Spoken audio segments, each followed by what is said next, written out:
የመጣውን ከወረዳ 8 ኮሚኒኬሽን ነው። ዛሬ የማነብላችሁ ምንድነው ተጋባዥ እንግዳ ነኝ።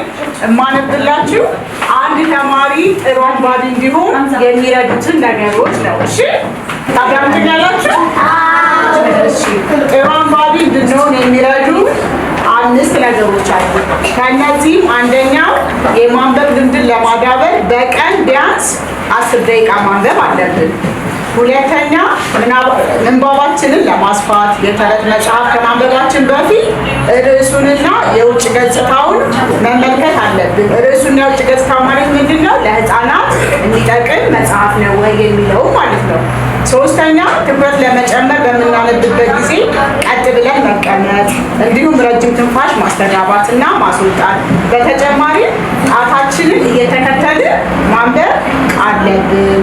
አራተኛ ጽሑፍን በደንብ ለመረዳት በእያንዳንዱ ገጽ ቆም ብሎ ምን እንዳነበብን ራስን መጠየቅና እንዲሁም ከስዕሎቹ ጋር ማዛመድ ይኖርብናል። አምስተኛ የቃላት ክምችቶቻችንን ለመጨመር የምናውቃቸውን ቃላት ትርጉም መማር ይኖርብናል። ታሪኩን የተሻለ ለማስታወስ ለጓደኛ፣ ለቤተሰብ ለመናገር በፊት ከምናውቃቸው ታሪኮች ወይም ሁኔታዎች ጋር የምናነባቸውን መጽሐፎች ማዛመድ አለብን ማለት ነው። እነዚህ 6 ነገሮች ምንድነው? አንድ ተማሪ ጥሩ አንባቢ ለመሆን የሚረዱ ምክሮች ናቸው ማለት ነው። አታጨበጭቡልኝ?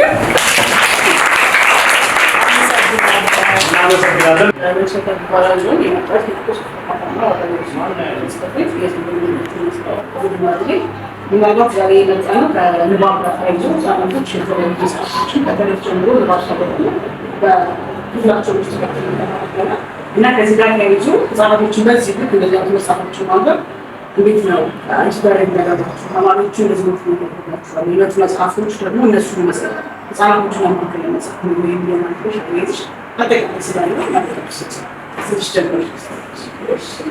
ስሜ መምህርት ዮርዳኖስ ታስባላለሁ። የቅድመ መደበኛ አስተባባሪ ነኝ። ያው እኛ ከዚህ በፊት እንደ ትምህርት ቤታችንም እንደ ተልእኮም ከትምህርት ቢሮ እንደወረደልን ልጆች ለንባብ ፕሮግራም አለ።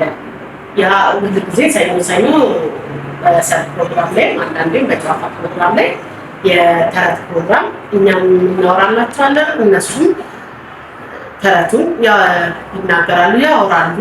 በዛ ላይ ያው የመማር ክህሎታቸውን በተረት በመሆኑ እጅግ በጣም ደስተኛ ናቸው። ምክንያቱም የሚያዩት ነገር ድርጊቱ የተያያዘ ነው።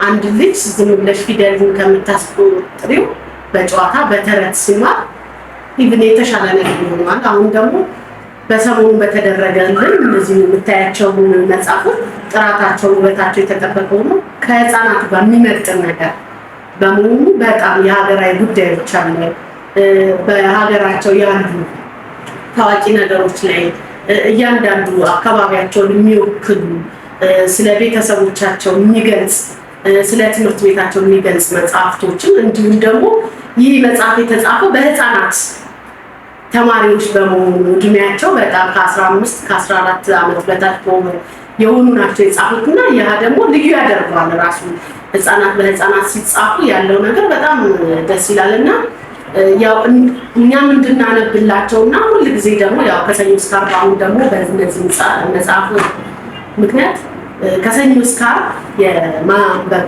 ክፍለ ጊዜ ያው በተጨማሪ አድርገን እየሰራን ነው። እሺ ከዛ ሌላ በተጨማሪ ምናልባት ማለት ነው እነዚህ ከተረትና ከእንትን ባለፈ ታሪኮች ህጻናቶች ሊያውቋቸው ሊያውቋቸው ታሪኮች መጽሐፎች ነው። አዎ ለምሳሌ ስለ ላሊበላ የተጻፈ መጽሐፍ አለ። በኢትዮጵያ ህጻናት የተሰሩ ራሱ ስለ ላሊበላ በጣም የሚዘግብ መጽሐፍ አለ። ለምሳሌ የኛው መጽሐፍ እንዳለ ስለ ቅርሶቻችን የሚገልጽና ስለ አኗኗራቸው ማን ጻፈው የሚለውን ነገር በጣም ያው እያነበቡት እኛም እየነገርናቸው እንገኛለን። ከዛ በተረፈም ከተጋባዥ ልጆች ነው ተጋባዦች ታከለጂ እንደዚህ ብላ እየጋበዛችሁ ለተማሪ ማሳት ላይ እያደረግን ነው። አሁን እንግዲህ ከግቢያችን እየተነሳ ነው። ከግቢያችን ያው እየወከልን ነው። አሁን ደግሞ በጣም ደግሞ ያው በየሳምንቱ እየጋበዝን ነው።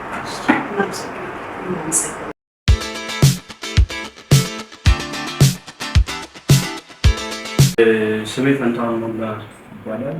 የግቢ ፋና ቅድመ አንደኛ ትምህርት ቤት ዋና ርዕሰ መምህር ነኝ። ያው እንግዲህ እንዳያችሁት ከዚህ ከንባብ ጋር ተያይዞ ለህፃናትና ማንበቢያ ያዕቆብ በሚል የከተማ አስተዳደሩ በሁሉም የቅድመ አንደኛ ደረጃ ትምህርት ቤቶች እየተገበረ ያለ የንቅናቄ ስራ ነው ማለት ነው። ይሄ እንግዲህ በተማሪዎች ሰብሰብ ባሉበት የተለያዩ የማህበረሰብ ክፍሎች፣ ታዋቂ ሰዎች እናንተም አሁን ከእናንተ ጋር ተጋብዛችሁ እንደዚህ እንዳቀረባችሁት አይነት በየጊዜው በተለይ ከዚህ የትምህርት ችግርን ለመፍታት መነሻ ስለሚሆን እዛም ጋር ያለ የቅድመ አንደኛ ላይ የሚሰሩ ስራ የትምህርት ከንቲባችን ትልቅ ኢኒሼቲቭ ስለሆነ ቀዳማዊ ልጅነት ተግባር አንዱ ልጆች ቅድመ አንደኛ ላይ መጨበጥ ያለባቸውን ነገር በእድገት ደረጃቸው የሚመጥን እውቀት እንዲኖራቸው ከማድረግ አንጻር ማንበብን እንዲወዱ ከማድረግ አንጻር እየተሰሩ ያሉ ስራዎች አሉ። ስለዚህ በዚህ ሂደት ውስጥ እንግዲህ እኛም ይህ ንቅናቄ በእቅድ ታቅዶ ሀብት ማሰባሰብ ለህፃናት የሚሆኑ መጽሐፍቶችን ማሰባሰብ ጋር ተያይዞ ያለው እንግዲህ ታዋቂ ሰዎችን የመለየት ጧት ላይ በሰጡ ስነስርዓት ላይ እንዲነበብላቸው ክፍል ውስጥ ላይ እንዲነበቡ የማድረግ ስራ የተሰራ ነው። እስካሁን ድረስ ባለው ሂደት ውስጥ ወደ 100 መጽሐፍት የሚሆኑ አዳዲስ የታተሙ ከኢትዮጵያ ሊድስ እና የከንቲባ ጽሕፈት ቤት እንደመጡ ሰዎች መጽሐፉ ሲመረቅ የመጀመሪያ ለእኛ ትምህርት ቤት ፕሮቫይድ ያደረገበት የሰጠበት ሁኔታ ነው ያለውና እነዚህ መጽሐፍቶች ትልቅ እድል የሚፈጥሩ ናቸው። መጽሐፍት ማለት ለእኛ ተማሪዎች ወደ 104 ተማሪዎች ናቸው ያሉ። ስለዚህ ለሁሉም ተማሪዎች ኦልሞስት ተደራሽ የተደረገበት ሁኔታ ነው ያለው። አሁን የሚቀረው ስራ ምንድነው? ይሄን ሀቢት ካልቸርን ማድረግ መቻል፣ ልጆቹ ሁልጊዜ ማንበብን እንዲወዱ መከተል ያለባቸውን የንባብ ዘይቤዎችን በዛ ልክ የማስገንዘብ ስራ እየተሰራ ያለበት ሁኔታ ነው ያለው ማለት ነው። ይሄ በጣም ጥሩ ንቅናቄ ነው፣ የሚፈለግ ነው። የትምህርት ጥራት ስባቶችን ለመጠገን አንዱ መነሻ የሚሆን ተግባር ስለሆነ ይህን አጠናክረን የምንቀጥልበት ሁኔታ ነው የሚኖረው ማለት ነው።